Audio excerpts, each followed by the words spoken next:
श्रोते हो परिसर या कार्यक्रमात आज आपण हवामान बदल याविषयी वातावरण फाउंडेशनचे संचालक भगवान केसभट यांनी फोनवरून दिलेली माहिती ऐकूया.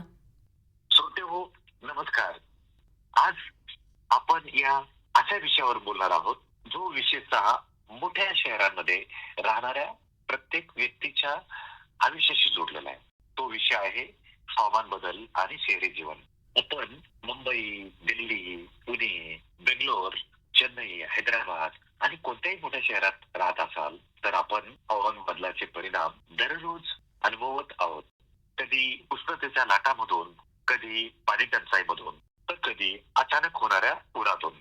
हवामान बदल म्हणजे फक्त निसर्गात होणारे बदल नाही तर मानवी जीवनशैलीशी जोडलेले हे बदल आहेत. मोठ्या शहरांमध्ये वाहतूक जास्त आहे, इमारतींची घनता जास्त आहे, ऊर्जा वापर प्रचंड आहे. यामुळं शहर अधिक उष्ण, अधिक प्रदूषण आणि अधिक संवेदनशील होत चाललेले आहेत. याला आपण अर्बन हीट आयलँड इफेक्ट म्हणतो, जिथे शहरांचं तापमान आजूबाजूच्या ग्रामीण भागापेक्षा जास्त आहे.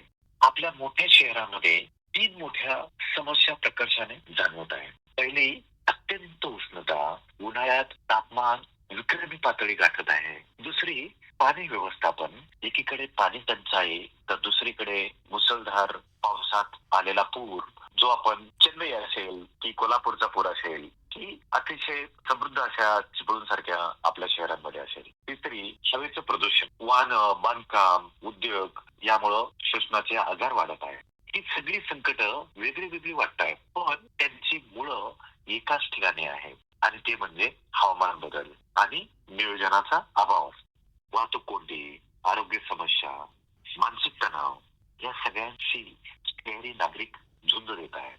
विशेषतः मजूर, झोपडपट्टीतले कुटुंब, वृद्ध, लहान मुले यांना या बदलांचा फटका सर्वात अधिक बसत आहे. आता शहरी नागरिक म्हणून आपली काय भूमिका आहे? हवामान बदलावर फक्त सरकार उपाय करेल असं समजणं पुरेसं नाही. मोठ्या शहरांमध्ये प्रत्येक नागरिकांची भूमिका महत्वाची आहे. सार्वजनिक वाहतूक व्यवस्थेचा आपण वापर करू शकतो. शक्य झालं तिथे चालणं, सायकल वापरणं ते आरोग्यासाठी चांगलंच आहे म्हणा. पाणी साठवणं, त्या पाण्याचा पुनर्वापर करणं, विजेचा जो काटकसरीनं वापर आहे, फॅन, लाईट काही कारण नसताना सुरू ठेवणं, हे बंद करणं, घरामध्ये झाडं लावणं, ग्रीनरी कशी वाढेल यावरती लक्ष देणं. शहर फक्त ही काही इमारती किंवा सिमेंट कॉन्क्रीटचं जंगल नाही तर ही एक माणसांनी आपण बनवलेली व्यवस्था आहे आणि ही व्यवस्था बदलायची असेल तर आपण माणूस म्हणून बदलायला हवं.